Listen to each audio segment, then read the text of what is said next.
वाहिगुरु जी का खालसा वाहिगुरु जी की फतेह। आओ चाणक्य ऋषि ते चाणक्य नीति दी विचार करिए। चाणक्य ऋषि मगध देश जिसनों कि अजकल बिहार कहा जाता है, इहदे विच पैदा होया। इस महान पुरख की जन्म तारीख लभनी असंभव गल है, पर अनुमान दे नाल इन्हां दे जन्म का पता इउं लगता है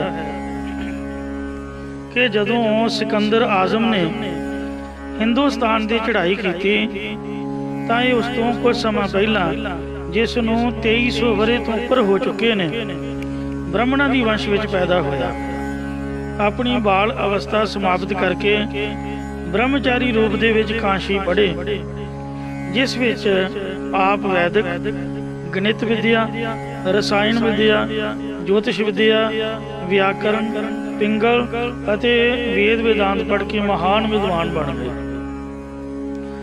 इन्हां नूं जो माता पिता तो शरीर प्राप्त होया, वो रंग रूप दे विच कोई सुंदरता वाला नहीं सी।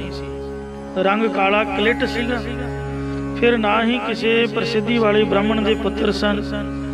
एक सधारण जे ब्राह्मण के घर जन्मे सी, पर अपनी राजनीति ते विद्या के बल नाल बड़े प्रसिद्धि वाले ब्राह्मणों तो भी अगे लंघ गए। इस राजनीति नाल इन्हां ने 9 नंदा नूं मरवा के चंद्रगुप्त मौर्य नूं राज तिलक दवा के फिर उसे राज के प्रधानमंत्री बने।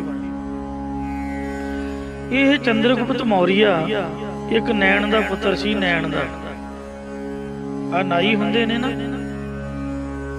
ते उन्हां दीयां घर वालियां नैणा जो विआह वाले घर बर्तन आदि मांजदियां ने, यह नैण का पुत्र सीगा, जिसनूं इन्हें राजगद्दी दवाई। चंद्रगुप्त मौर्य नैण का पुत्र सीगा, जिन्हों इन्हें राजगद्दी दवाई। किवें दवाई, इहदा वेरवा तुहाडे नाल अगे साझा करांगे। 5000 साल तो भी पहला भारत विच एक राजा, जिसका नाम मगध सी, जरासंध आदि पूर्ववंशी प्रसिद्ध राजे इत्थे होए ने, जिसकी राजधानी पाटलिपुत्र या पुष्पपुरी या पद्मपुरी या कुसुमपुरी आदि एक दे ही नाम ने, पर अजकल इसनूं पटना शहर के नाम नाल बिहार के लोग कहिंदे ने। बिहार की राजधानी पटना शहर है। इहदे विच ही साडे सिखां दा जो पावन तीसरा तखत तखत श्री हरमंदिर जी पटना साहिब है। पहला तखत श्री अकाल तख्त साहिब, हाँ दूजा तखत श्री हरमंदिर जी पटना साहिब है। तीजा केसगढ़ साहिब, चौथा दमदमा ते पंजवां हजूर साहिब।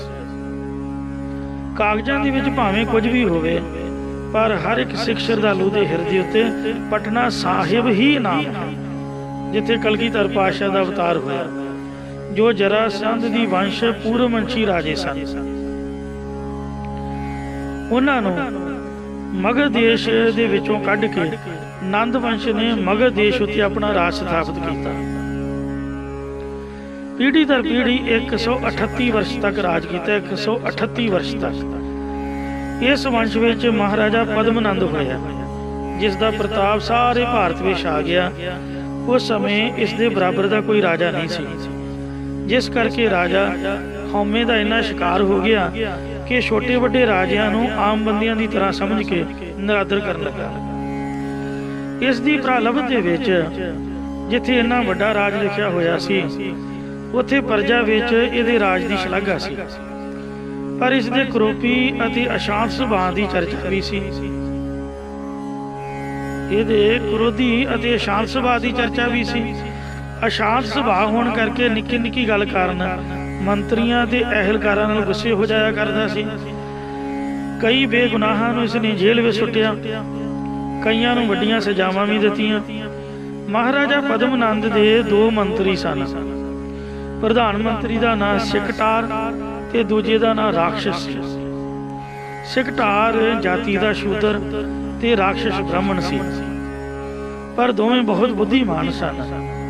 एक दिन किसी मामूली गल तो महाराजा पद्मनंद सिकटार उत्ते क्रोधित हो गया और उसनूं परिवार समेत कैद कर दिता ਅਤੇ ਸਜ਼ਾ ਵੀ ਐਸੀ ਦਿੱਤੀ ਕਿ ਪੇਟ ਭਰਨ ਨੂੰ ਰਜਮੀ ਰੋਟੀ ਵੀ ਪ੍ਰਾਪਤ ਨਹੀਂ ਹੁੰਦੀ ਸੀ। ਪਰਿਵਾਰ ਨੂੰ 2 ਸੇਰ ਜੌਆਂ ਦਾ ਆਟਾ ਮਿਲਦਾ। ਇਸ ਰਾਜੇ ਦੇ ਕ੍ਰੋਧੀ ਸੁਭਾਅ ਨੇ ਜਿੱਥੇ ਚਮਤਕਾਰ ਦਿਖਾਇਆ ਕਿ ਸਕਟਾਰ ਵਰਗੇ ਸੱਜਣ ਨੂੰ ਮਾਮੂਲੀ ਗੱਲ ਉੱਤੇ ਕੈਦ ਕਰ ਦਿੱਤਾ, ਉੱਥੇ ਇੱਕ ਦਿਨ ਆਪਣੇ ਕ੍ਰੋਧੀ ਸੁਭਾਅ ਅਧੀਨ ਹੋ ਕੇ ਆਪਣੀ ਵਫਾਦਾਰ ਵਿਚਕਣਾ ਦਾਸੀ ਦੇ ਉੱਤੇ ਸਾਧ ਸੰਗਤ ਜੀਓ ਇਹਨੇ ਕ੍ਰੋਧ ਕੀਤਾ। ਵਿਚਕਣਾ ਦਾਸੀ ਮਾਮੂਲੀ ਗੱਲ ਤੇ ਕ੍ਰੋਧਵਾਨ ਐਸਾ ਹੋਇਆ। ਉਸ ਸਮੇਂ ਇਸਤਰੀ ਦੀ ਮਾਨਸਿਕ ਦਸ਼ਾ ਅੱਜ ਵਰਗੀ ਔਰਤ ਦੇ ਬਰਾਬਰ ਨਹੀਂ ਸੀ, ਕਿਉਂਕਿ ਗੁਰੂ ਨਾਨਕ ਸਾਹਿਬ ਦੀ ਸਾਡੇ ਦੇਸ਼ ਉੱਤੇ ਕਿਰਪਾ ਹੋਈ ਹੈ। ਸ਼ੂਦਰ ਜਾਤੀ ਦੀ ਘਿਰਣਾ ਤੇ ਔਰਤ ਜਾਤੀ ਦਾ ਅਪਮਾਨ ਦੂਰ ਕਰਨ ਲਈ ਮਹਾਰਾਜ ਨੇ ਪ੍ਰਚਾਰ ਆਰੰਭਿਆ ਤੇ 10 ਜਾਮਿਆਂ ਦੇ ਵਿੱਚ ਪ੍ਰਚਾਰਿਆ। ਅੱਗੇ ਸਿੱਖਾਂ ਨੇ ਇਸੇ ਪਰੰਪਰਾ ਨੂੰ ਕਾਇਮ ਰੱਖਿਆ। ਔਰਤਾਂ ਦੀ ਜਾਤੀ ਕੁੱਖੋਂ ਬੜੇ ਸੂਰਬੀਰ ਤੇ ਸਤਿਕਾਰਯੋਗ ਹਸਤੀਆਂ ਪੈਦਾ ਹੋਈਆਂ, ਜੋ ਸਵਾ ਮਣ ਚੱਕੀ ਪੀਸਦੀਆਂ ਸਨ, ਬੱਚਿਆਂ ਦੇ ਹਾਰ ਗਲਾਂ 'ਚ ਪਵਾਉਂਦੀਆਂ ਸਨ, ਫਿਰ ਵੀ ਉਹ ਉਦਾਸ ਨਹੀਂ ਸਨ ਹੁੰਦੀਆਂ। ਸਿੱਖ ਕੌਮ ਦੀ ਕੁਰਬਾਨੀ ਨਾਲ ਦੇਸ਼ ਨੂੰ ਆਜ਼ਾਦੀ ਮਿਲੀ, ਔਰਤ ਨੂੰ ਬਰਾਬਰ ਦੇ ਹੱਕ ਮਿਲੇ, ਪਰ ਉਹ ਸਮਾਂ ਐਸਾ ਨਹੀਂ ਸੀਗਾ। ਮਹਾਰਾਜਾ ਰਣਜੀਤ ਸਿੰਘ ਜੀ ਦੀ ਮਾਤਾ ਬਾਰੇ ਵੀ ਜ਼ਿਕਰ ਆਉਂਦਾ ਹੈ ਕਿ ਬਡਰੁੱਖਾਂ ਪਿੰਡ ਜਿੱਥੇ ਮਹਾਰਾਜ ਦੇ ਨਾਨਕੇ ਸੀਗੇ, ਉੱਥੇ ਮਹਾਰਾਜੇ ਦੀ ਮਾਤਾ ਦਾ ਜਦ ਜਨਮ ਹੋਇਆ ਤਾਂ ਪੁਰਾਤਨ ਰੀਤੀ ਅਨੁਸਾਰ ਮਾਈਆਂ ਬੀਬੀਆਂ ਹੀ ਖੁਦ ਆਪ ਹੀ ਵੈਰੀ ਬਣ ਜਾਂਦੀਆਂ।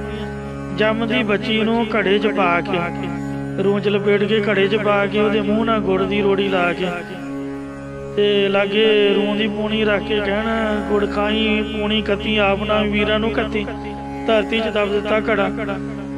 ਮਹਾਰਾਜਾ ਗੁੱਦੜ ਸਿੰਘ ਜੀ ਬ੍ਰਹਮ ਗਿਆਨੀ ਮਹਾਂਪੁਰਖ, ਇਹਨਾਂ ਦੇ ਨਾਨਾ ਜੀ ਉਹਨਾਂ ਨੂੰ ਦੁੱਧ ਪਿਆਉਣ ਜਾਂਦੇ ਸਨ। ਉਸ ਦਿਨ ਉਹਨਾਂ ਦੁੱਧ ਨਹੀਂ ਪੀਤਾ, ਆਖਿਆ ਤੁਹਾਡੇ ਘਰ ਪਾਪ ਹੋਇਆ, ਜਾਓ ਜੇ ਬੱਚੀ ਜਿਉਂਦੀ ਹੈ ਕੱਢੋ। ਉਹਦੀ ਕੁੱਕੂ ਦਾ ਕੌਮ ਦੇ ਮਹਾਰਾਜੇ ਨੇ ਜਨਮ ਲੈਣਾ। ਸੋ ਸ੍ਰੀ ਗੁਰੂ ਨਾਨਕ ਦੇਵ ਮਹਾਰਾਜ ਨੇ ਲਿਖਿਆ, ਸੋ ਕਿਉਂ ਮੰਦਾ ਆਖੀ ਹੈ ਜਿਤ ਜੰਮੇ ਰਾਜਾ।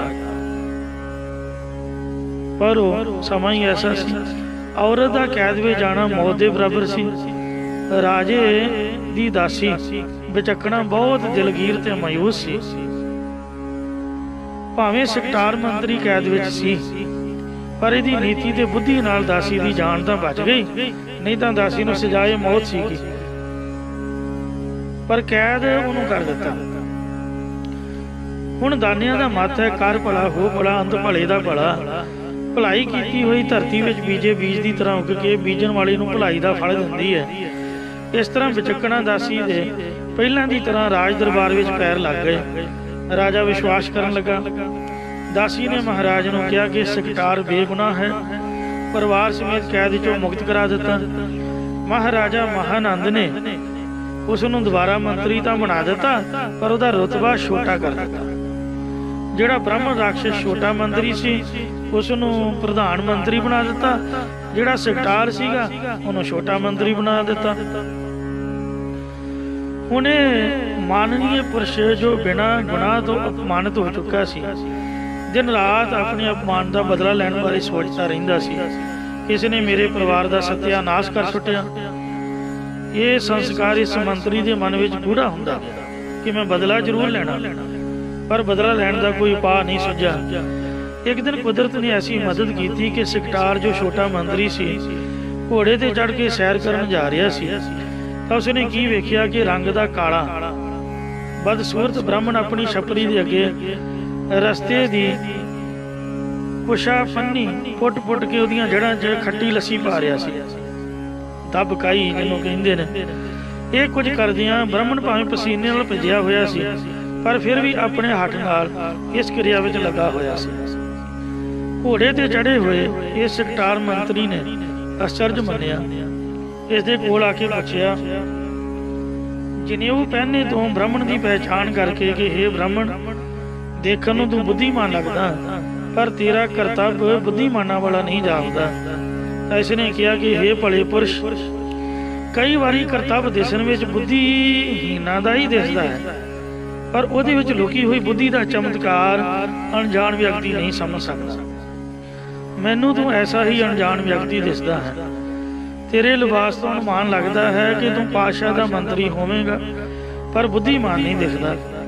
तेरे प्रश्नों का उत्तर देन लगा हाँ और परीक्षा देन लगा हाँ। मेरा नाम चाणक्य है। मैं 25 साल तक ब्रह्मचर्य रख के विद्या पढ़ी।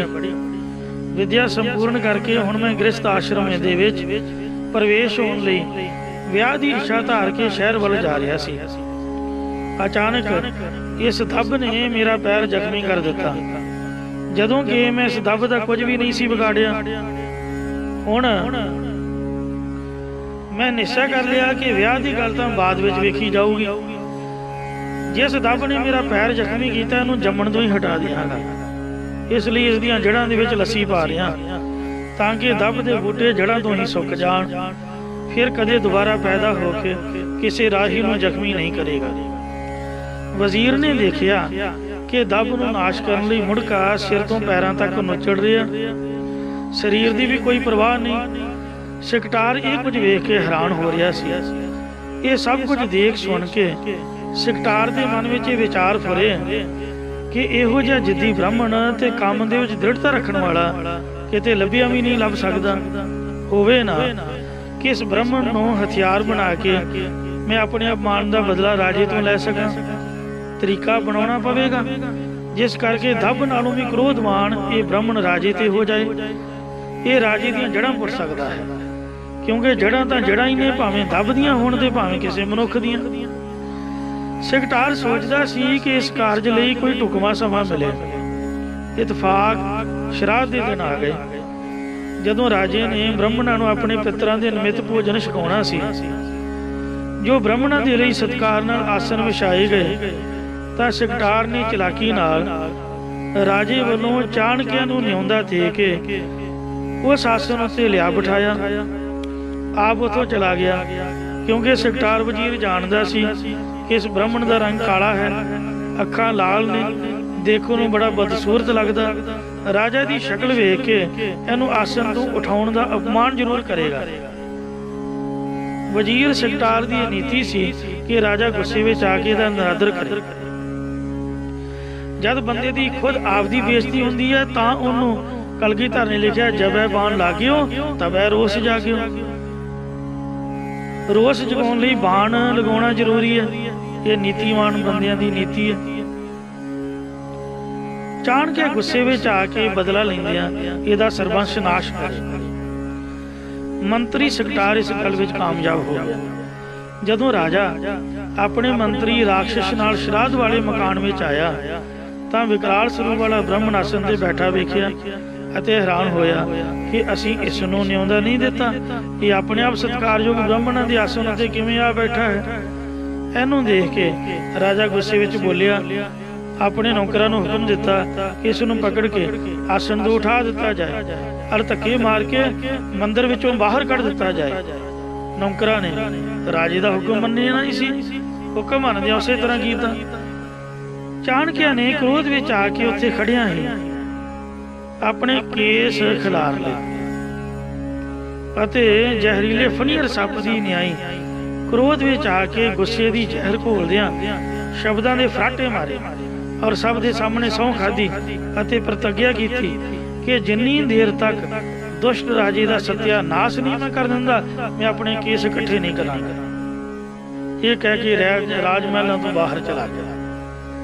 सिकटार इस समय नूं उड़ीक रिहा सी। रस्ते विच ही आ मिलिया। चाणक्य दे पैरीं हत्थ ला के उसनूं गुस्से दा कारण पुछिया। चाणक्य ने रोस करके कहा कि तू मैनूं सद के लै गया सी। इन्हें कहा, ब्रह्म देवता मैनूं राजे ने हुक्म कीता सी, मेरा इस विच कोई कसूर नहीं है। राजा केवल तुहाडे नाल ही नहीं बहुत लोकां नाल इसे तरह करता है, पहला बुला के फिर निरादर करता है। सिकटार ने अपनी मिसाल दी कि मैनूं बिना कसूर तो प्रधान मंत्री तो हटा के ते कैद कर दिता। परिवार समेत मैं कई वरे तक इस कैद विच रहा। फिर उस दासी की सहायता नाल मैं कैद विचों बाहर निकलिया जिसनूं बिना कसूर तो इसने कैद किया सी।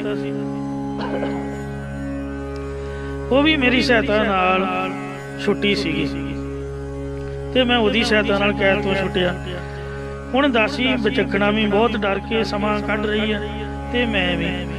ਭਾਵੇਂ ਮੈਨੂੰ ਬਾਇਜ਼ਤ ਬਰੀ ਕਰ ਦਿੱਤਾ, ਮੈਂ ਬੇਕਸੂਰ ਸੀਗਾ।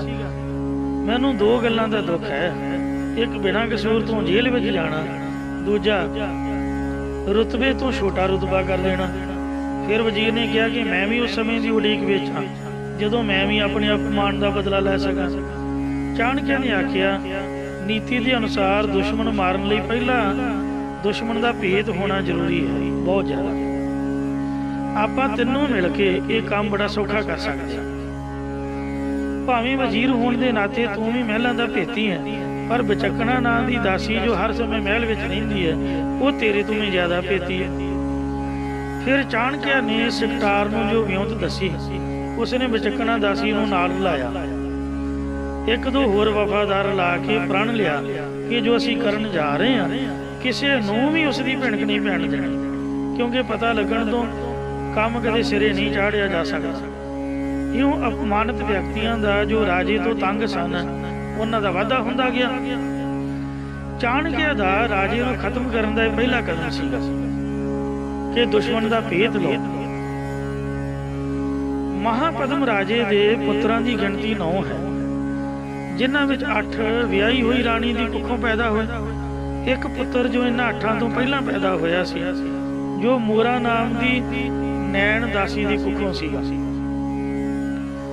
ਰਾਜਾ ਇਸ ਦੀ ਸੁੰਦਰਤਾ ਤੇ ਲੁਭਾਇਮਾਨ ਹੋ ਕੇ ਰਾਣੀ ਨੂੰ ਛੱਡ ਕੇ ਦਾਸੀ ਨਾਲ ਗ੍ਰਸਤ ਕਰਦਾ ਰਿਹਾ।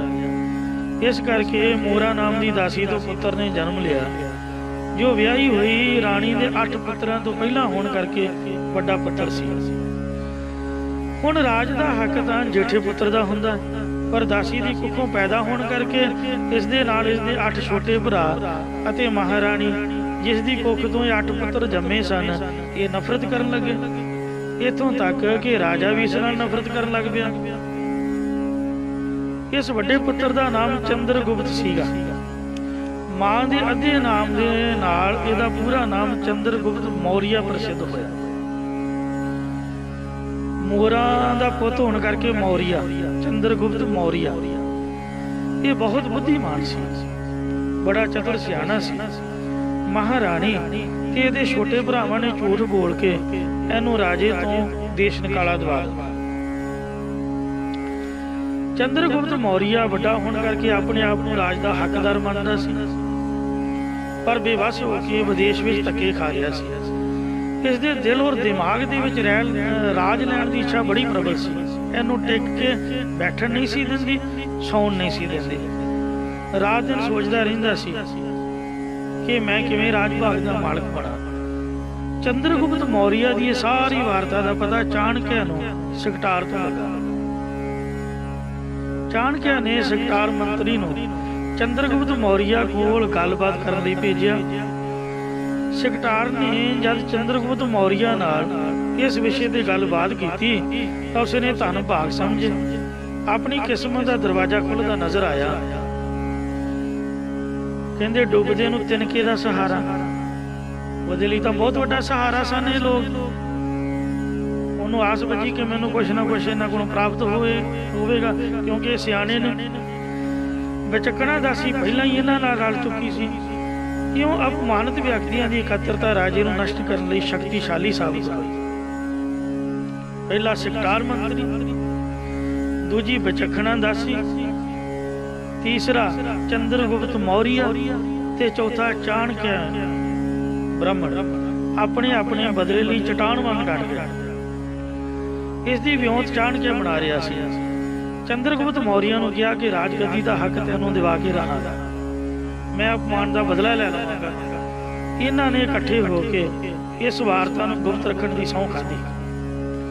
ਚਾਣਕਿਆ ਨੇ ਜਿਵੇਂ ਕਰਨ ਲਈ ਤੇ ਜੋ ਕਰਨ ਲਈ ਕਿਹਾ, ਇਹ ਉਸ ਦੀ ਆਗਿਆਕਾਰ ਬਣ ਕੇ ਉਸੇ ਤਰ੍ਹਾਂ ਕਰਦੇ ਰਹੇ, ਕਿਉਂਕਿ ਕੰਮ ਦਾ ਤਾਂ ਹੋਊਗਾ ਜੇ ਇੱਕ ਦੂਜੇ ਨਾਲ ਰਲ ਕੇ ਮਿਲ ਕੇ ਉਹਨਾਂ ਦੀ ਗੱਲ ਮੰਨਾਂਗੇ। ਜੇ ਆਪਾਂ ਜਵਾਬ ਤਲਬੀ ਕਰਾਂਗੇ ਫਿਰ ਕੰਮ ਕਿਵੇਂ ਹੋਊਗਾ। ਇਹ ਚਾਣਕਿਆ ਦੀ ਹਰੇਕ ਗੱਲ ਮੰਨਦੇ ਨੇ। ਚਾਣਕਿਆ ਨੇ ਇੱਕ ਦਿਨ ਆਪਣੀ ਕੁਟੀਆ ਵਿੱਚ ਜ਼ਹਿਰ ਵਾਲੇ ਅਜਿਹੇ ਭੋਜਨ ਤਿਆਰ ਕਰਵਾਏ ਜੋ ਕੋਈ ਸ਼ੱਕ ਪੁਰਸ਼ ਵੀ ਪਹਿਚਾਨ ਨਾ ਸਕੇ। ਸ਼ੱਕ ਕਰਨ ਵਾਲਾ ਸ਼ੱਕੀ ਪੁਰਸ਼ ਵੀ ਪਹਿਚਾਨ ਨਾ ਸਕੇ। ਵਿਚੱਕਣਾ ਦਾਸੀ ਸਾਰੇ ਪਰਿਵਾਰ ਨੂੰ ਖਾਣਾ ਖਵਾਇਆ ਕਰਦੀ ਸੀ। राजे समेत ਉਹਦੇ 8 ਪੁੱਤਰਾਂ ਨੂੰ ਵੀ ਖਾਣੇ ਵਿੱਚ ਜ਼ਹਿਰ ਮਿਲਾ ਕੇ ਖਵਾਤਾ ਉਹਨੇ। ਵਿਚਖਣਾ ਦਾ ਸੀ।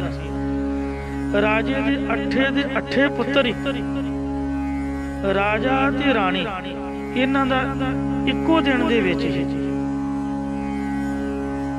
ਚਾਣਕੇ ਨੀਤੀ ਅਨੁਸਾਰ ਭੋਜਨ ਦੇ ਵਿੱਚ ਜ਼ਹਿਰ ਮਿਲਾ ਕੇ ਸਫਾਇਆ ਕਰ ਆਪ ਦਾ ਰਸਤਾ ਖੁੱਲਾ ਕਰ ਲਿਆ। ਕੁਝ ਲੇਖਕਾਂ ਨੇ ਲਿਖਿਆ ਕਿ ਚਾਣਕੇ ਨੇ ਤਲਵਾਰ ਦੇ ਨਾਲ ਮਹਾਨੰਦ ਦਾ ਸਿਰ ਵੱਢਿਆ ਸੀ, ਫਿਰ ਉਹਦੇ ਪੁੱਤਰਾਂ ਦਾ ਕਤਲ ਕੀਤਾ। ਇਹਨਾਂ ਦੋਹਾਂ ਗੱਲਾਂ ਦੇ ਵਿੱਚ ਉਪਰੋਕਤ ਗੱਲ ਹੀ ਸਹੀ ਜਾਪਦੀ ਹੈ, ਕਿਉਂਕਿ ਚਾਣਕੇ ਕੋਲ ਨੀਤੀ ਦੀ ਤਲਵਾਰ ਸੀਗੀ, ਨੀਤੀ ਦੀ ਤਲਵਾਰ, ਪਰ ਤੱਕ ਤਲਵਾਰ ਨਹੀਂ ਉਹਨੇ ਵਰਤੀ ਹੋਊਗੀ, ਨੀਤੀ ਦੀ ਤਲਵਾਰ ਨਾਲ ਇਹਨਾਂ ਨੂੰ ਮਾਰਿਆ। ਜਦੋਂ ਇਹ ਸਾਰਾ ਕੁਝ ਵਾਪਰ ਗਿਆ ਤਾਂ ਸਤਕਾਰ ਮੰਤਰੀ ਦੇ ਅੰਦਰ ਅਜਿਹਾ ਵਿਰਾਗ ਪੈਦਾ ਹੋਇਆ ਕਿ ਬਹੁਤ ਵੱਡਾ ਪਾਪ ਹੋਇਆ ਹੈ। ਜਿਸ ਰਾਜੇ ਦਾ ਮੈਂ ਮੰਤਰੀ ਸੀ ਮੈਂ ਉਹਨੂੰ ਹੀ ਮਰਵਾਤਾ। ਕਿਉਂਕਿ ਕਈ ਵਾਰ ਐਸਾ ਹੁੰਦਾ ਹੀ ਹੈ, ਬੰਦਾ ਕ੍ਰੋਧ ਵਿੱਚ ਆ ਕੇ ਗਲਤ ਕਦਮ ਉਠਾ ਦਿੰਦਾ। ਫਿਰ ਜਿਨ੍ਹਾਂ ਨਾਲ ਰਹੇ ਹੋਈਏ, ਜਿਨ੍ਹਾਂ ਨਾਲ ਬਹਿ ਕੇ ਰੋਟੀ ਖਾਧੀ ਹੋਵੇ, ਜਿਨ੍ਹਾਂ ਕੋਲ ਪੈਸੇ ਲੈ ਕੇ ਟੱਬਰ ਪਾਲਿਆ ਹੋਵੇ ਤੇ 8 ਪੈਰ ਹੀ ਉਹਨਾਂ ਦੇ ਦਰਸ਼ਨ ਕਰਦੇ, ਫਿਰ ਮਾੜਾ ਮੋਟਾ ਤਾਂ ਮਨ 'ਚ ਵਿਰਾਗ ਆਉਂਦਾ ਹੀ ਹੈ। ਦਿਲ ਨਹੀਂ ਲੱਗਦਾ ਬੰਦੇ ਦਾ ਵਿਛੜਨ ਤੋਂ ਬਾਅਦ ਜਾਂ ਮਰਨ ਤੋਂ ਬਾਅਦ। ਤਾਂ ਇਸ ਲਈ ਇਹ ਨੀਤੀ ਤਾਂ ਹੈ, ਪਰ ਇਹਨੂੰ ਪਾਪ ਵੀ ਆਪਾਂ ਕਹਾਂਗੇ। ਗੁਰਮਤਿ ਦੇ ਅਨੁਕੂਲ ਨਹੀਂ, ਕਿਸੇ ਦਾ ਬੁਰਾ ਨਹੀਂ ਕਰਨਾ ਚਾਹੀਦਾ। ਨਾਨਕ ਨਾਮ ਚੜ੍ਹਦੀ ਕਲਾ, ਤੇਰੇ ਭਾਣੇ ਸਰਬੱਤ ਦਾ ਭਲਾ। ਪਰ ਗੱਲ ਕਰ ਰਹੇ ਆਪਾਂ ਨੀਤੀ ਦੀ। ਜਿਹੜਾ ਧਰਮ ਹੈ ਉਹ ਤਾਂ ਇਹਨੂੰ ਪਾਪ ਮੰਨਦਾ। ਸੋ ਰਾਜੇ ਦੇ ਮੰਤਰੀ ਨੂੰ ਬੜੀ ਠੇਸ ਲੱਗੀ, ਸਤਕਾਰ ਮੰਤਰੀ ਨੂੰ ਮਰਵਾ ਤਾਂ ਦਿੱਤਾ ਤੇ ਪਰ ਪਾਪ ਸਮਝ ਕੇ ਉਹ ਵਿਰਾਗ 'ਚ ਆ ਗਿਆ ਕਿ ਇਹਦੇ ਪਾਪ ਦਾ ਤਾਂ ਮੈਂ ਵੀ ਬਰਾਬਰ ਦਾ ਹਿੱਸੇਦਾਰ ਹਾਂ, ਕਿਉਂਕਿ ਮਰਵਾਏ ਮੈਂ ਨੇ। ਇਹਨੇ ਸਭ ਕੁਝ ਛੱਡ ਕੇ ਦੁੱਖ ਪਾਪ ਦੀ ਨਿਵਰਤੀ ਲਈ ਪ੍ਰਾਸ਼ਚਿਤ ਕਰਨ ਦਾ ਰਾਹ ਫੜਿਆ। ਖਾਣਾ ਪੀਣਾ ਤਿਆਗ ਕੇ ਜਬ ਤੱਕ ਕਰਦੇ ਹੋਏ ਆਪਦੇ ਪ੍ਰਾਣ ਤਿਆਗ ਦਿੱਤੇ। ਮੁੜ ਕੇ ਨਹੀਂ ਇਹਦੇ ਮਨ 'ਚ ਆਇਆ ਕੁਛ, ਵਿਰਾਗ ਹੀ ਹੋ ਗਿਆ। ਹੁਣ ਚਾਣਕੇ ਆਏ ਤੇ ਚੰਦਰਗੁਪਤ ਮੌਰੀਆ ਦੋਨੋਂ ਰਹਿ ਗਏ, ਕਿਉਂਕਿ ਦਾਸੀ ਆਪਣਾ ਜ਼ਹਿਰ ਦੇਣ ਵਾਲਾ ਕੰਮ ਕਰ ਚੁੱਕੀ ਸੀ। ਸਕਟਾਰ ਆਪਣਾ ਕੰਮ ਕਰਕੇ ਤਪੱਸਿਆ ਦੁਆਰਾ ਪ੍ਰਾਣ ਤਿਆਗ ਗਿਆ। ਹੁਣ ਵੱਡੀ ਚੁਣੌਤੀ ਇਹਨਾਂ ਸਾਹਮਣੇ ਇਹ ਸੀ ਕਿ ਮਹਾਨੰਦ ਦਾ ਮੁੱਖ ਮੰਤਰੀ ਰਾਖਸ਼ ਸੀ, ਉਸਨੇ ਆਪਣੀ ਨੀਤੀ ਚਲਾ ਦਿੱਤੀ। ਹੁਣ ਮਹਾਨੰਦ ਦਾ ਪੁੱਤਰ ਤਾਂ ਕੋਈ ਵੀ ਜੀਵਤ ਨਹੀਂ ਸੀ ਰਿਹਾ। ਮੁੱਖ ਮੰਤਰੀ ਰਾਖਸ਼ ਨੇ ਆਪਣੀ ਨੀਤੀ ਦਾ ਬਾਣ ਚਲਾ ਦਿੱਤਾ। ਰਾਜਾ ਮਹਾਨੰਦ ਦੇ ਭਰਾ ਸਵਾਰਥ ਸਿੱਧ ਨੂੰ ਇਹ ਸਲਤਨਤ ਦਾ ਬਾਦਸ਼ਾਹ ਐਲਾਨ ਦਿੱਤਾ, ਕਿਉਂਕਿ ਮੰਤਰੀ ਨੂੰ ਹੁਕਮ ਹੁੰਦਾ ਕਿ ਰਾਜੇ ਦੀ ਗੈਰ ਹਾਜ਼ਰੀ ਦੇ ਵਿੱਚ ਉਹ ਕੰਮ ਚਲਾ ਸਕਦਾ। ਉਹਨੇ ਕੰਮ ਚਲਾਓ ਨੀਤੀ ਦੇ ਮੁਤਾਬਕ ਉਹਦੇ ਭਰਾ ਸਵਾਰਥ ਸਿੱਧ ਨੂੰ ਜੋ ਉਹਦਾ ਹੱਕ ਬਣਦਾ ਸੀ ਉਹਨੂੰ ਦਵਾ ਦਿੱਤਾ। ਇੱਥੇ ਇੱਕ ਵਾਰ ਚਾਣਕੇ ਦੀ ਹਾਰ ਹੋ ਗਈ, ਕਿਉਂਕਿ ਉਹ ਚੰਦਰਗੁਪਤ ਮੌਰੀਆ ਨੂੰ ਰਾਜਾ ਨਾ ਬਣਾ ਸਕਿਆ। ਪਰ ਚਾਣਕੇ ਨੀਤੀ ਵਿੱਚ ਐਸਾ ਹੀ ਕਥਨ ਹੈ, ਕਹਾਂ ਸ਼ਤਰੂ ਪੈ ਚਤੁਰ ਕੋ ਜਾਮੈ ਲਾਖ ਕੋ ਪਾਈ, ਕਿ ਬੁੱਧੀਵਾਨ ਨੂੰ ਕੋਈ ਮੁਸ਼ਕਲ ਨਹੀਂ ਹੁੰਦੀ, ਉਸ ਕੋਲ ਲੱਖਾਂ ਯਤਨ ਹੁੰਦੇ ਨੇ। ਚਾਣਕਿਆਂ ਨੇ ਹਾਰ ਕੇ ਵੀ ਹਾਰ ਨਹੀਂ ਸੀ ਮੰਨੀ, ਕਿਉਂਕਿ ਦੁਨੀਆ ਨਾਮ ਹੀ ਸਟਰਗਲ ਦਾ। ਜਿੰਨਾ ਚਿਰ ਰਹਿੰਦੇ ਹੋ ਸਟਰਗਲ ਕਰੋ, ਸੰਘਰਸ਼ ਕਰੋ, ਨਹੀਂ ਤਾਂ ਮਾਰੇ ਜਾਓਗੇ। ਇਕੱਲੇ ਬਹਿ ਕੇ ਰੋਂਦੇ ਰਹੋਗੇ, ਕੰਧ ਵੱਲ ਮੂੰਹ ਕਰਕੇ। ਕੋਈ ਰੋਂਦਿਆਂ ਦੇ ਨਾਲ ਰੋਂਦਾ ਨਹੀਂ, ਹੱਸਦਿਆਂ ਨਾਲ ਦੁਨੀਆ ਹੱਸਦੀ ਹੈ। ਤੁਸੀਂ ਨੱਚੋਗੇ, ਢੋਲ ਦੇ ਡੱਗੇ ਨਾਲ ਸਾਰਾ ਪਿੰਡ ਤੁਹਾਡੇ ਕਹਿਣ ਤੇ ਨੱਚੂਗਾ, ਚਾਹ ਵੀ ਪੀਊਗਾ, ਪਾਰਟੀ ਵੀ ਖਾਊਗਾ, ਪਰ ਰੋਂਦਿਆਂ ਦੇ ਕੋਲ ਨਹੀਂ ਜਿਉਂਦਾ ਕੋਈ। ਅਗਲੇ ਕਹਿੰਦੇ ਇਹਨਾਂ ਦਾ ਕੰਮ ਹੀ ਰੋਣਾ। ਸੋ ਸਟਰਗਲ ਕਰੋ, ਸੰਘਰਸ਼ ਕਰੋ। ਰਾਜ ਪ੍ਰਾਪਤ ਕਰਨ ਦੇ ਲਈ ਨੀਤੀ ਦਾ ਨਵਾਂ ਬਾਣ ਇਹਨੇ ਤਿਆਰ ਕੀਤਾ। ਚਾਣਕੇ ਦਾ ਇੱਕ ਮਿੱਤਰ ਸੀ ਜਿਸ ਦਾ ਨਾਮ ਇਤਿਹਾਸ ਵਿੱਚ ਜੀਵ ਸਿੱਧ ਲਿਖਿਆ। ਜੀਵ ਸਿੱਧ ਨੂੰ ਖੁਫੀਆ ਭੇਸ ਵਿੱਚ ਰਾਖਸ਼ ਪਾਸ ਛੱਡ ਕੇ ਤੇ ਹੋਰ ਵਿਦੇਸ਼ੀ ਰਾਜਿਆਂ ਕੋਲ ਮਦਦ ਲੈਣ ਲਈ ਚਲਾ ਗਿਆ। ਅਫਗਾਨਿਸਤਾਨ ਦੇ ਉੱਤਰੀ ਇਲਾਕੇ ਵਿੱਚ ਇੱਕ ਰਾਜਾ ਸੀ ਜਿਸ ਦਾ ਨਾਮ ਪਰਵਰਤਕ ਲਿਖਿਆ ਹੈ। ਮਗਧ ਦੇਸ਼ ਦਾ ਅੱਧਾ ਰਾਜ ਦੇਣ ਦਾ ਇਕਰਾਰ ਕਰਕੇ ਮਗਧ ਦੇਸ਼ ਦੀ ਰਾਜਧਾਨੀ ਪਾਟਲੀ ਪੁੱਤਰ, ਜਿਸ ਨੂੰ ਅੱਜ ਪਟਨਾ ਸਾਹਿਬ ਕਿਹਾ ਜਾਂਦਾ, ਇਸ ਦੇ ਉੱਪਰ ਚੜ੍ਹਾਈ ਕਰਨ ਵੇਲੇ ਆਪਣੀ ਮਜਬੂਰੀ ਲਈ ਹੋਰ 5 ਅਫਗਾਨੀ ਰਾਜਿਆਂ ਨੂੰ ਆਪਣੇ ਨਾਲ ਚੜ੍ਹਾ ਲਿਆ। ਨੇੜੇ ਪਹੁੰਚ ਕੇ ਜੰਗ ਕਰਨ ਦੀ ਐਸੀ ਨੀਤੀ ਅਪਣਾਈ ਕਿ ਰਾਜੇ ਸਵਾਰਥ ਸਿੱਧ ਤੇ ਉਸਦੇ ਮੰਤਰੀ ਰਾਖਸ਼ ਨੂੰ ਤੇ ਇਹਨਾਂ ਦੇ ਗੁਪਤਚਰਾਂ ਨੂੰ ਭਿਣਕ ਤੱਕ ਨਹੀਂ ਪੈਣ ਦਿੱਤੀ ਕਿ ਕੋਈ ਦੁਸ਼ਮਣ ਚੜ੍ਹ ਕੇ ਆ ਰਿਹਾ। ਪਤਾ ਉਦੋਂ ਹੀ ਚੱਲਿਆ ਕਿ ਜਦੋਂ ਰਾਜਧਾਨੀ ਪੂਰੇ ਘੇਰੇ ਵਿੱਚ ਆ ਗਿਆ। ਇਹ ਘੇਰਾਬੰਦੀ ਦੀ ਵਿਉਂਤ सारी चाणक्य ने बनाई सी। हुण 6 राजियां दी फौज जो बड़ी मजबूत सी, उस फौज ने बाहर तो कोई अंदर नहीं जाण दिता ते अंदर तो कोई बाहर नहीं जाण दिता। सवार सिद्ध इस गल्लों हैरान सी कि मेरा राज खोण लई इन्नी मजबूती नाल कौन चढ़ के आ गया। सारे रस्ते बंद वेख के मगध देश के राजे ने जंग का रस्ता बनाया। फौजां शस्त्र लैके आमने सामने हुईयां। 15 दिन लगातार भयानक युद्ध हुंदा रहा।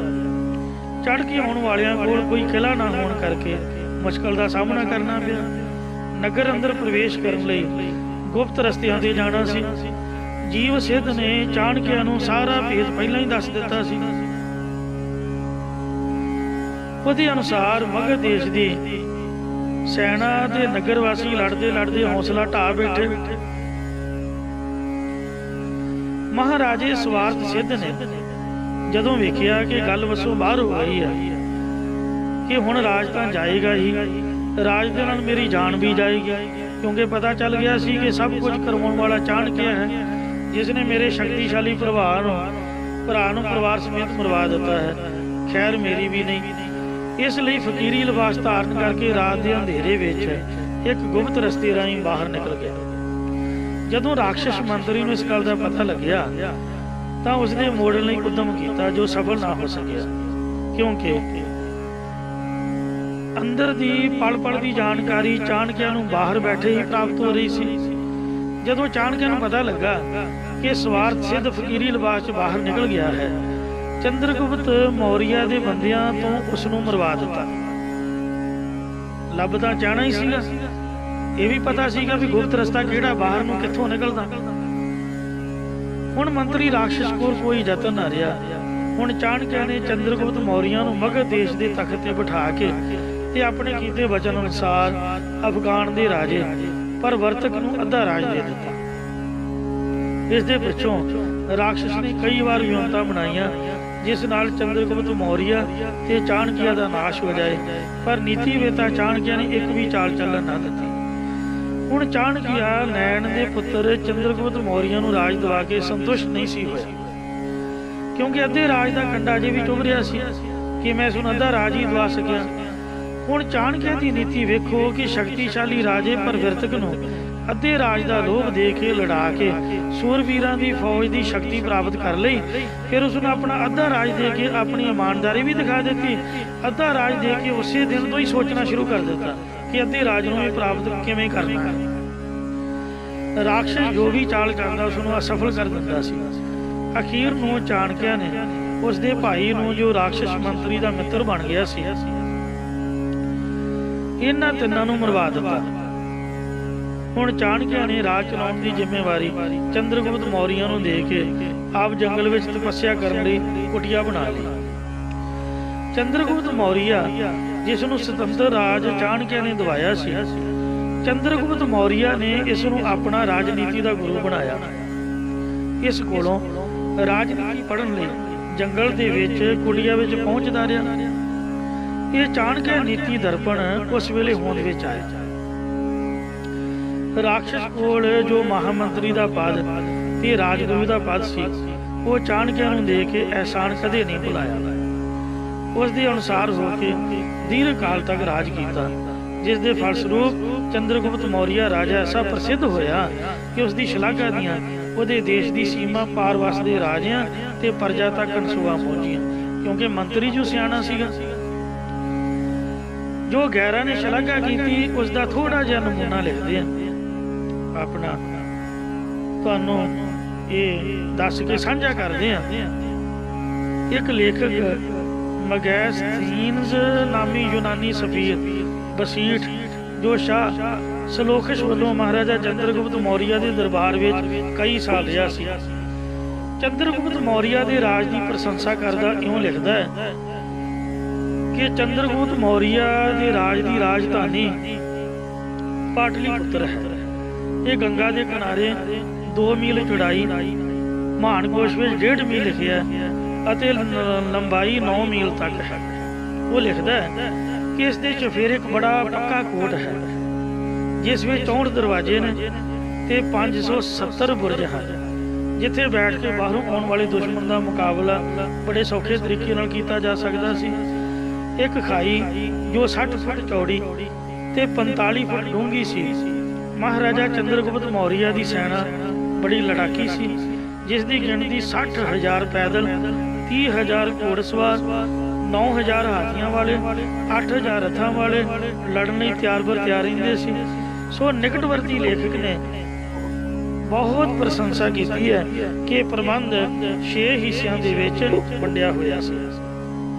ਪੈਦਲ ਸੈਨਾ, ਸਮੁੰਦਰੀ ਸੈਨਾ, ਰਸਾਲਾ ਘੋੜ ਸੈਨਾ, ਜੰਗੀ ਰਥ, ਹਾਥੀਆਂ ਵਾਲੀ ਸੈਨਾ ਤੇ ਭਾਰ ਢੋਣ ਵਾਲੀ ਸੈਨਾ। ਦੇਸ਼ ਦੇ ਸੁਧਾਰ ਵਾਸਤੇ ਹੋਰ ਵੀ ਪ੍ਰਬੰਧ ਕੀਤੇ ਹੋਏ ਸਨ। ਆਏ ਗਏ ਖੇਤੀਆਂ ਦਾ ਪ੍ਰਬੰਧ ਬੜੇ ਸ਼ਲਾਘਾਯੋਗ ਤਰੀਕੇ ਨਾਲ ਕੀਤਾ ਹੋਇਆ ਸੀ। ਸ਼ਿਲਪ ਵਿਦਿਆ ਦੀ ਦੇਖਭਾਲ ਲਈ ਵਿਸ਼ੇਸ਼ ਪ੍ਰਬੰਧ ਸੀ। ਆਏ ਗਏ ਰਾਹੀ ਤੇ ਅਭਿਆਗਤਾਂ ਦਾ ਸਨਮਾਨ ਦੇ ਪ੍ਰਬੰਧ ਸੀ।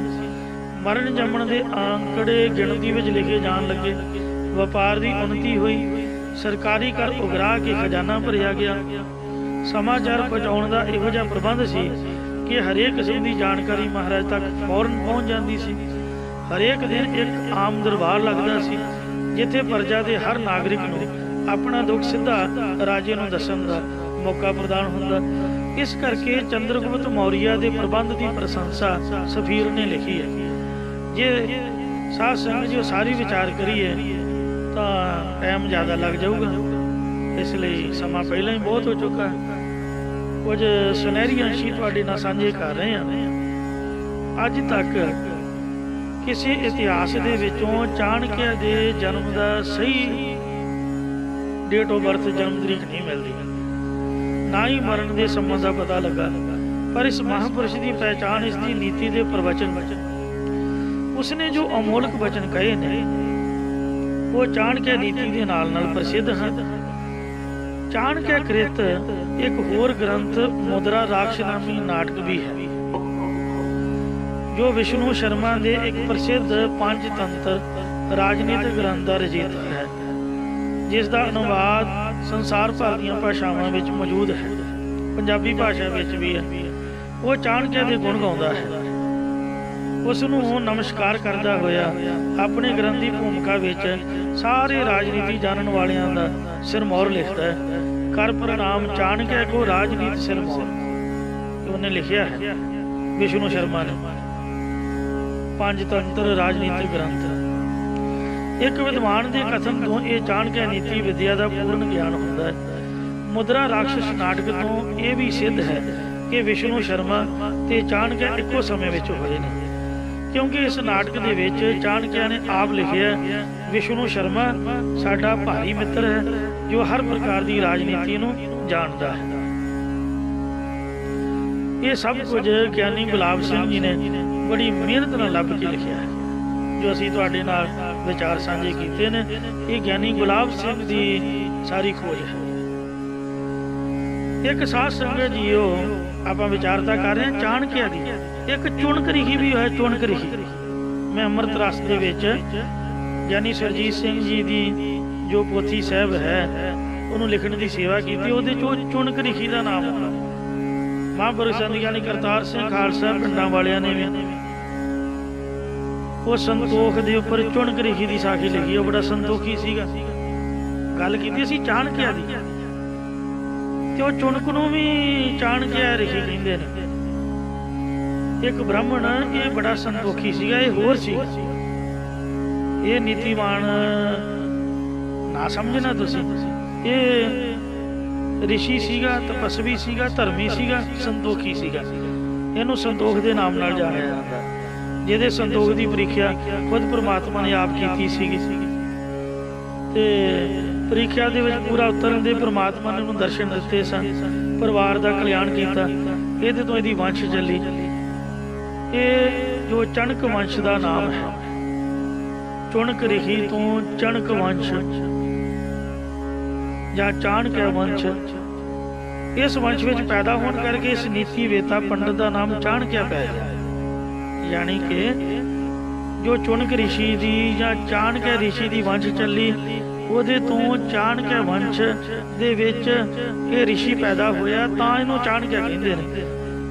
ਇਹਦੇ ਰਚੇ ਗ੍ਰੰਥ ਨੂੰ ਚਾਣਕਿਆ ਨੀਤੀ ਦੀ ਪ੍ਰਸਿੱਧੀ ਪ੍ਰਾਪਤ ਹੈ। ਅਸਲੀ ਨਾਮ ਤਾਂ ਇਹਦਾ ਵਿਸ਼ਨੂੰ ਗੁਪਤ ਹੈ, ਵਿਸ਼ਨੂੰ ਗੁਪਤਾ। ਚਾਣਕਿਆ ਰਿਸ਼ੀ ਨੀਗਾ, ਚਾਣਕਿਆ ਦਾ ਅਸਲੀ ਨਾਮ ਹੈ ਵਿਸ਼ਨੂੰ ਗੁਪਤਾ। ਜਿਵੇਂ ਭਾਈ ਮੰਝ ਦਾ ਨਾਮ ਭਾਈ ਤੀਰਥਾ ਹੈ, ਮੰਝ ਉਹਦੀ ਗੋਤ ਹੈ। ਬਾਬੇ ਫਰੀਦ ਦਾ ਨਾਮ ਫਰੀਦ ਨਹੀਂ ਹੈ, ਫਰੀਦ ਤਾਂ ਗੱਦੀ ਦਾ ਨਾਮ ਹੈ। ਨਾਮ ਦਾ ਸ਼ੇਖ ਸ਼ਾਹ ਸ਼ਰਫ ਸੀਗਾ, ਜਿਹਨੂੰ ਗੁਰੂ ਨਾਨਕ ਸਾਹਿਬ ਜੀ ਮਿਲੇ ਨੇ, ਜਿਹਦੇ ਨਾਲ ਚਰਚਾ ਹੋਈ।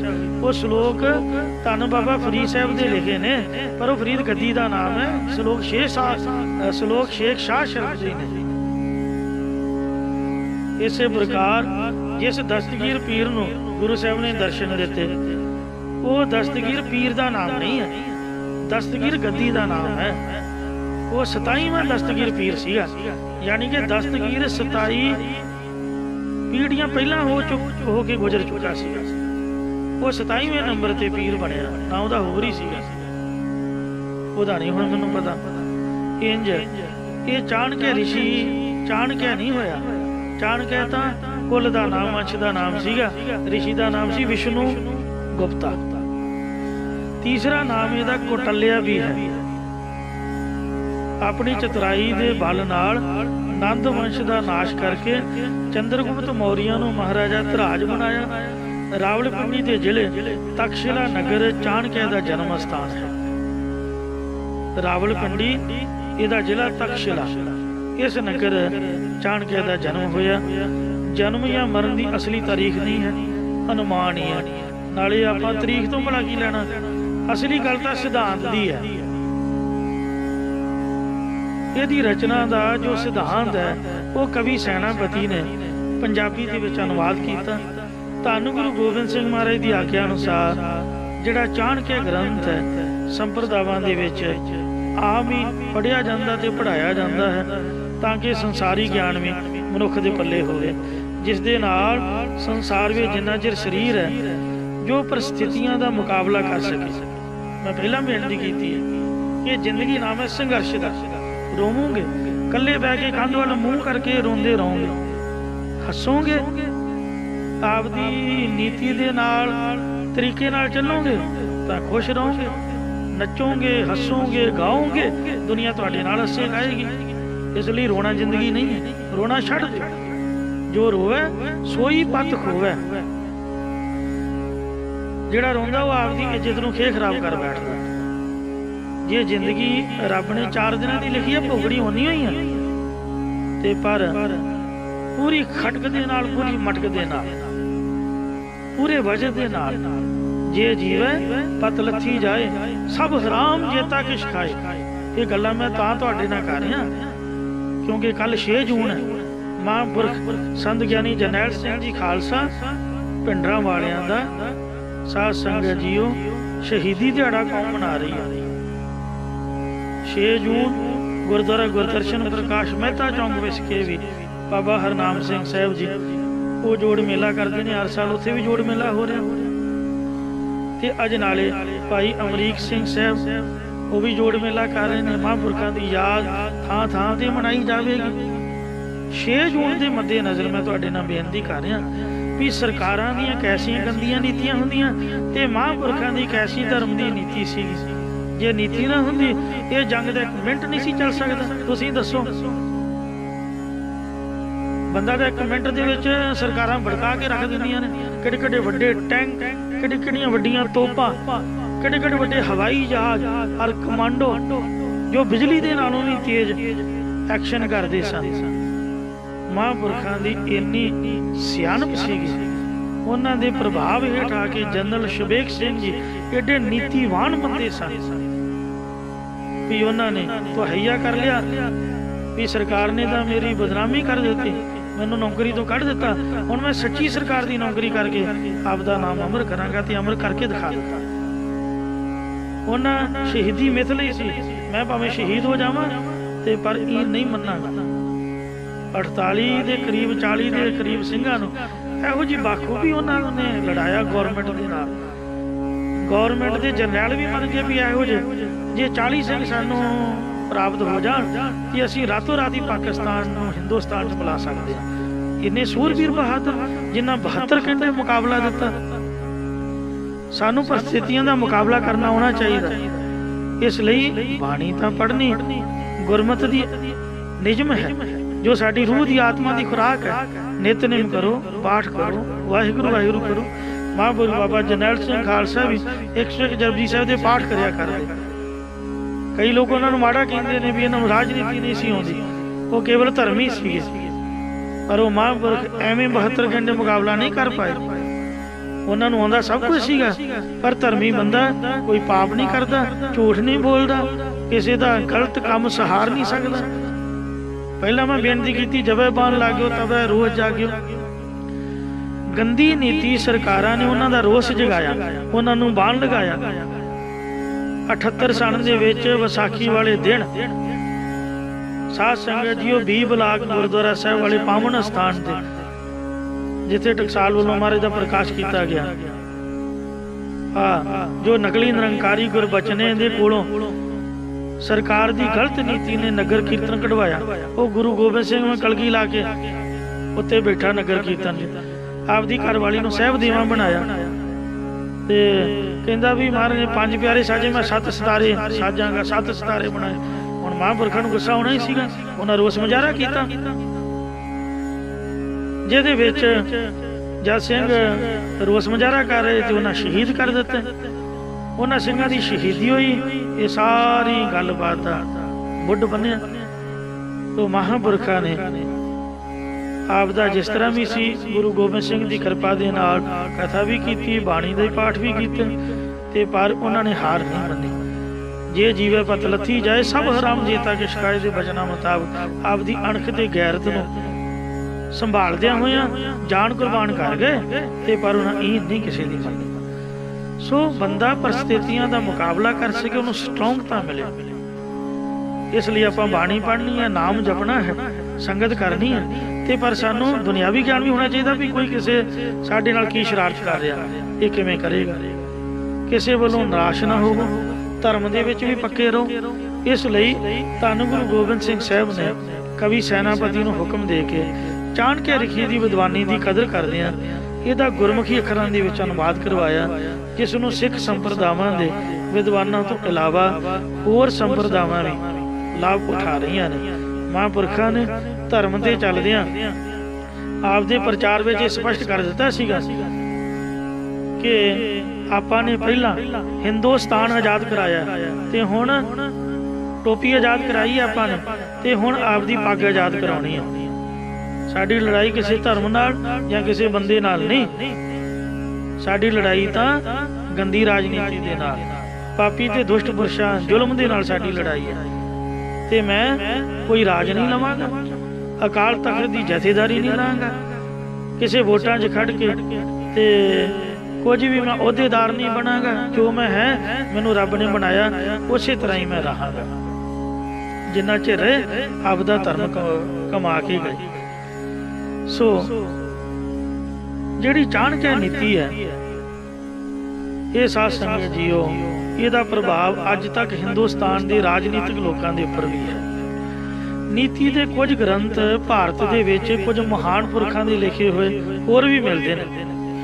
लिखे तो भावें होर भी बहुत सारे लोगों के होण, पर इन्हां दे विच प्रसिद्धि वाले नीति के ग्रंथ 5 की जानकारी विच हन साडे।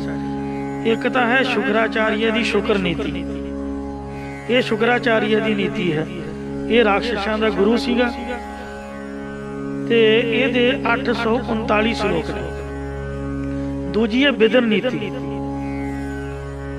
ये जिहड़ा बिदर सीगा दासी पुत्र सीगा ते धर्मी बंदा सीगा ते मंत्री सीगा राज दरबार विच। यह नीति सर्वश्रेष्ठ मनी गई है। युधिष्ठिर ने यह नीति बिदर तो पढ़ी सी, इस करके दोवां नूं एक जानदा, शुक्राचार्य भी ते बिदर भी। श्लोक 588 + 6 दाक्षिणात्य, ये 6 श्लोक दक्षिणा दे विच मन्ने जांदे ने। कुल 594 श्लोक ने। तीजी है भरत नीति, श्लोक 100 ने, जिहदे विच 2-2 श्लोक जुड़े आउंदे ने। ये जुड़वें 5 श्लोक आउंदे ने। कई विद्वानां जुड़वें श्लोकां नूं वखरे करके गिणती मन लई है, जिस करके उन्हां 110 मन लए ने, पर संस्कृति श्लोक 100 ही हैं। एक है शुगनी दी नीति, बामन नीति जो साडी गौरमेंट कर रही है। ये शुगनी मामा होया सीगा कैरवां दा।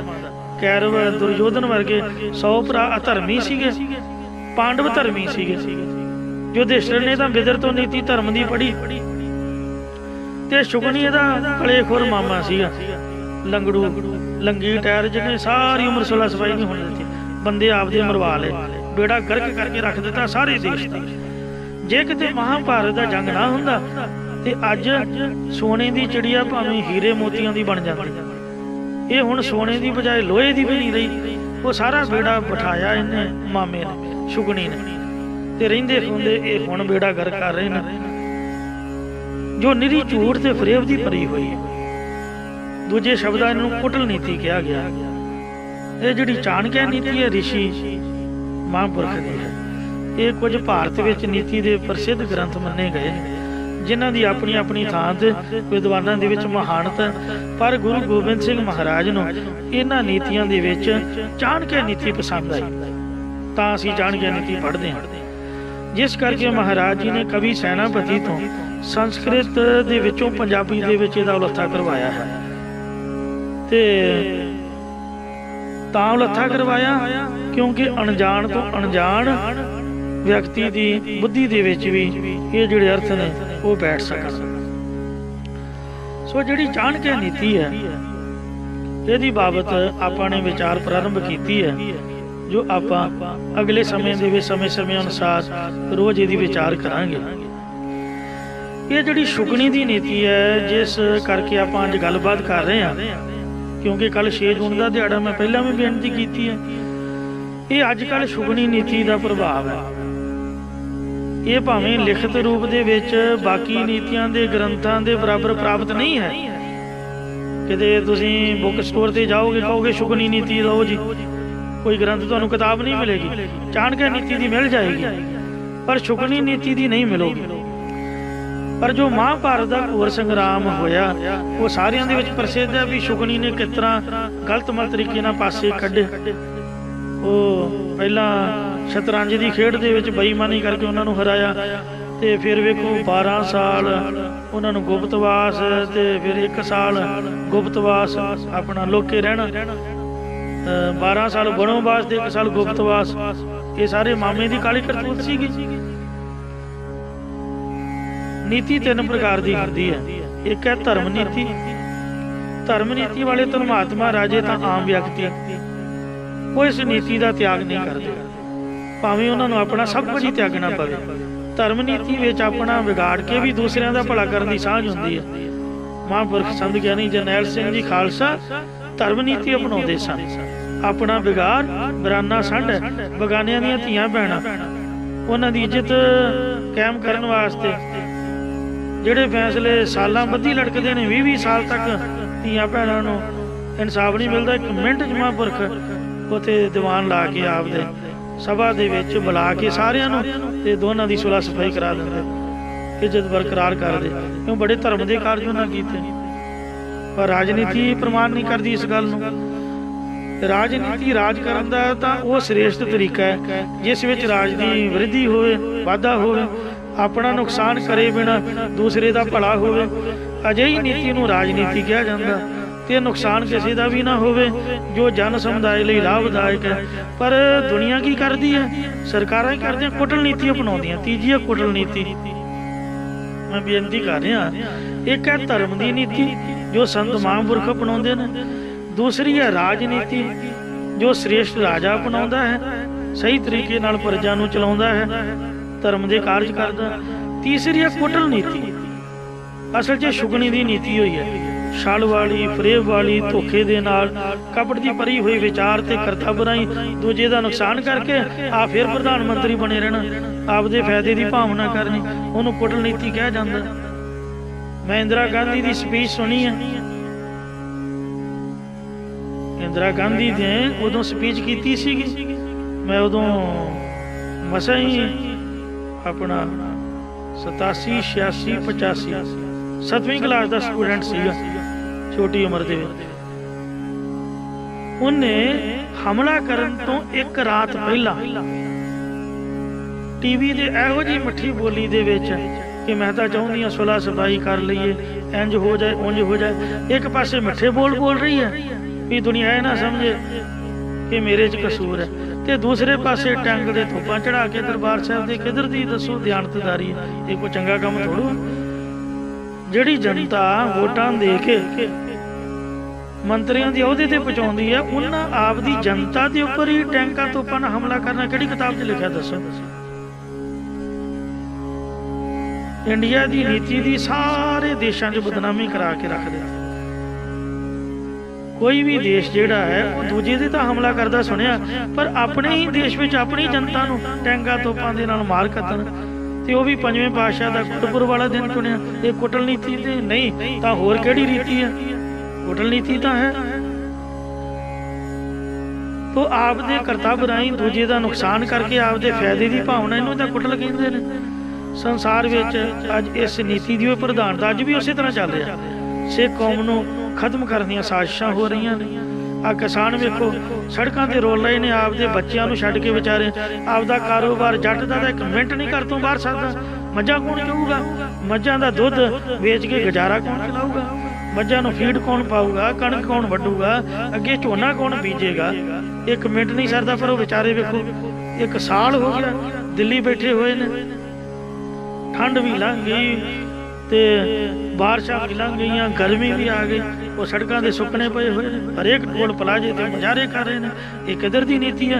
आपदी जनता नूं दुखी करना। किसानां दे मगर ही नहीं, सिखां दा भी घाण करन बारे ये सारी बड़ी लंबी सोच है। पंजाब नूं बर्बाद करने दी नीति है प्रधान है। साडे गुरु साहिबानां ने सानूं धर्म की नीति सिखाई है, इहो जी गंदी नीति नहीं सिखाई।